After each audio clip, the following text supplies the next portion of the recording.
రాజ్యమేది లేదు గాని రాణిలాగా చూసుకుంటా, కోట కట్టలేను గాని కళ్ళల్లో నిన్నే దాచుకుంటా.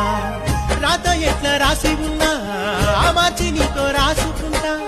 స్వర్గమంటూ ఉన్నదంటే అది నీతోనే ప్రతిరోజు పంచుకుంటా. నిన్ను గన్నవి నాన్నకన్నా అల్లారు ముద్దుగా సాగుకుంటా. నీకు కోపం వస్తే కొంత దూరం ఉంటా, నువ్వు గీత గీస్తే నేను దాటనంటా. కంట నీరు కంటి రెప్ప దాటకుండా కాటుకై కావాలుంటా.